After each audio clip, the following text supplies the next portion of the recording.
जय माता दी। गुप्त नवरात्र के दूसरे दिन माँ दुर्गा की 10 महाविद्याओं में से दूसरी महाविद्या, दूसरी महाशक्ति माँ तारा की पूजा की जाती है। माँ तारा देवी माँ काली का ही स्वरूप है। माँ तारा देवी को शमशान की देवी कहा जाता है। पौराणिक कथाओं के अनुसार जब समुद्र मंथन के समय भगवान शिव ने विषपान किया था, जिससे उनके शरीर में काफी जलन और कई तकलीफें हो रही थी। ऐसे में माँ काली के दूसरे स्वरूप तारा देवी ने भगवान शंकर को स्तनपान कराया। तब जाकर विष की जलन शांत हुई। तारा देवी माँ काली का ही रूप है। तारा देवी नरमुंड की माला पहनती है और इन्हें तंत्र शास्त्र की देवी माना गया है। इनकी पूजा से सारे कष्ट मिट जाते हैं। तारा देवी के भी 3 रूप हैं, उग्र तारा, एक जटा और नील सरसव। ये माँ तारा की 3 रूप हैं। पौराणिक मान्यताओं के अनुसार देवी तारा की उत्पत्ति मेरू पर्वत के पश्चिम भाग में चोलना नदी के तट पर हुई। हयग्रीव नाम के दैत्य के वध हेतु देवी महाकाली ने ही नीलवर्ण धारण किया था। सर्वप्रथम स्वर्गलोक के रत्नद्वीप में वैदिक कल्पोक्त तथ्यों तथा वाक्यों को देवी काली के मुख से सुनकर शिवजी अपनी पत्नी पर बहुत प्रसन्न हुए। शिवजी ने महाकाली से पूछा, आदिकाल में अपने भयंकर मुख वाले रावण का विनाश किया, तब आश्चर्य से युक्त आपका वह स्वरूप तारा नाम से विख्यात हुआ। उस समय समस्त देवी देवताओं ने आपकी स्तुति की थी और आप अपने हाथों में खड्ग, नरमुंड, वार तथा अभय मुद्रा धारण किए हुई थी। मुख से चंचल जीवा बाहर कर आप भयंकर रूप वाली प्रतीत हो रही थी। आपका वह विकराल रूप देख सभी देवी देवता भय से आतुर हो कांप रहे थे। आपके विकराल भयंकर रूप को देखकर उन्हें शांत करने के निमित्त ब्रह्मा जी आपके पास गए थे। समस्त देवताओं को ब्रह्मा जी के साथ देखकर देवी लज्जित हो आप खड्ग से लज्जा निवारण की चेष्टा करने लगी। रावण वध के समय आप अपने रुद्र रूप के कारण नग्न हो गई थी और स्वयं ब्रह्मा जी ने आपकी लज्जा निवारण हेतु आपको व्याघ्र चर्म प्रदान किया था। इसी रूप में देवी दंवोदरी के नाम से विख्यात हुई। तारा रहस्य तंत्र के अनुसार भगवान राम केवल निर्मित मात्र ही थे। वास्तव में भगवान राम की विध्वंसक शक्ति देवी तारा ही थी, जिन्होंने लंकापति रावण का वध किया था। माँ तारा जीवन में आने वाली सभी विपत्तियों, आकर्षण और संकटों से छुटकारा दिलाती है। माँ तारा की साधना पूर्ण रूप से अघोरी साधना होती है। माँ तारा की साधना करने से मनुष्य को लौकिक सुख के साथ साथ शांति और समृद्धि भी प्राप्त होती है। देवी तारा अपने भक्तों और उपासकों की सभी मनोकामनाओं को पूरा करती है। इसके अलावा माँ तारा धन से जुड़ी समस्याओं को भी दूर करती है। साथ ही वो मुक्ति प्रदान करने वाली देवी हैं। बौद्ध धर्म में भी माँ तारा की उपासना को बहुत महत्वपूर्ण माना गया है। मान्यताओं के अनुसार भगवान बुद्ध ने भी माँ तारा की आराधना की थी और साथ ही भगवान श्री राम के गुरु वशिष्ठ जी ने भी पूर्णता को प्राप्त करने के लिए माँ तारा की उपासना की थी। शास्त्रों में बताया गया है कि भगवान शिव और महापंडित रावण भी माँ तारा की उपासना की थी।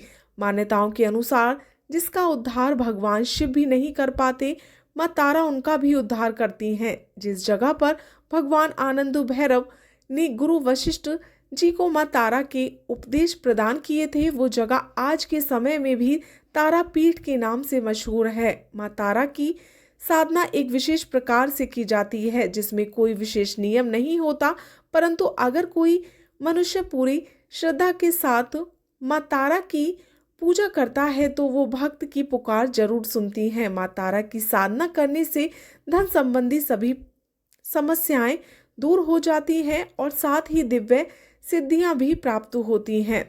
ऐसा माना जाता है कि माँ तारा का स्वरूप माँ काली के समान होता है। अगर कोई व्यक्ति तांत्रिक शक्तियां प्राप्त करना चाहता है तो उसे माँ तारा की विशेष साधना करनी चाहिए। माँ तारा की पूजा ज्यादातर अघोरी, तांत्रिक और साधु करते हैं। माँ तारा के 3 स्वरूप हैं। इनका रंग नीला है, इसीलिए इन्हें नील सरस्वती भी कहा जाता है। इसके अलावा माँ तारा को उग्र तारा के नाम से भी जाना जाता है।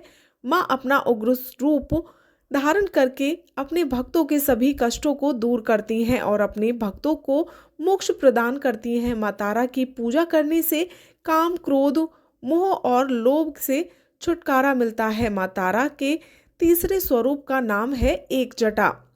माँ तारा का पहला रूप है उग्र तारा।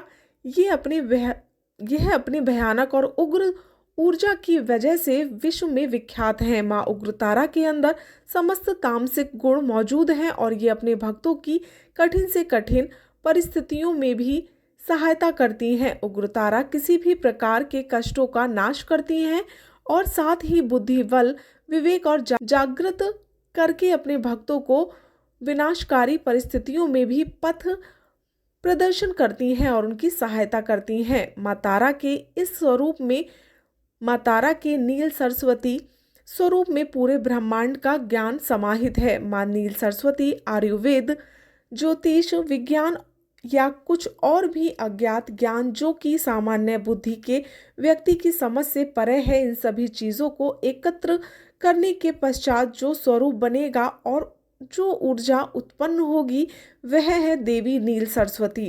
देवी नील सरस्वती राजसिक गुणों से संपन्न है। नील सरस्वती अपने ज्ञान और ऊर्जा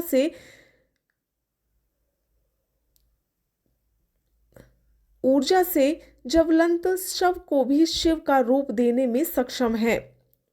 माँ तारा का तीसरा स्वरूप एक जटा। देवी एक जटा मोक्ष प्रदान करने वाली देवी है। माँ का स्वरूप सत्व गुणी है। देवी एक जटा शिव को अपनी जटाओं में धारण करके उन्हें मोक्ष प्रदान करने वाली देवी हैं। देवी एक जटा अपने भक्तों को मृत्यु के पश्चात अपनी जटा में स्थान देती हैं और साथ ही मोक्ष भी प्रदान करती हैं। आइए अब जानते हैं माँ तारा की पूजा विधि कि माँ तारा की पूजा किस तरह से की जाती है। माँ तारा की पूजा हमेशा रात्रि के समय में की जाती है, इसीलिए माँ तारा की पूजा कर रहे हैं तो हमेशा अर्धरात्रि में ही करें। माँ तारा की पूजा हमेशा एकांत कक्ष में की जाती है जहां आपके अलावा और कोई उपस्थित न हो। माँ तारा की पूजा करने से पहले स्नान अवश्य करें। इसके पश्चात एक सफेद रंग की धोती धारण करें। माँ तारा की पूजा में कभी भी सिले हुए वस्त्र नहीं पहनने चाहिए। अब पश्चिम दिशा की ओर मुख करके बैठ जाएं। अब अपने समक्ष एक चौकी रखें, उस पर गंगाजल छिड़क कर उसे शुद्ध करें। चौकी पर एक गुलाबी रंग का कपड़ा बिछाएं और एक प्लेट में गुलाब के फूल रखें। एक चौकी पर तारा यंत्र स्थापित करें और इस तारा यंत्र के चारों तरफ चावल की 4 ढेरियां बनाएं। चावल की चारों ढेरियों पर एक एक लौंग रखें। इसके पश्चात तारा यंत्र के सामने घी का दीप प्रज्वलित करें। दीप जलाने के पश्चात विधिवत माँ तारा के मंत्रों का जाप करें। मंत्र जाप करने के पश्चात श्रद्धापूर्वक माँ तारा की कथा सुने। माँ तारा की कथा सुनने के बाद माँ तारा की आरती करें और पूजा करने के पश्चात पूजा में इस्तेमाल की गई सभी सामग्री को किसी बहती हुई नदी में प्रवाहित कर दें या इन चीज़ों को पीपल के पेड़ के नीचे जमीन में खोदकर दबा दें। याद रहे कि माँ तारा की पूजा में इस्तेमाल की गई सामग्री को दोबारा प्रयोग में ना लाएं। माँ तारा के मंत्र का जाप नील कांच की माला से ही करना चाहिए और 12 माला का जाप करना चाहिए। तो ये है गुप्त नवरात्र की दूसरी महाविद्या माँ तारा की कथा और उनसे जुड़ी कुछ जानकारी। आशा करती हूँ कि आपको ये जानकारी अच्छी लगी होगी। जय माता दी।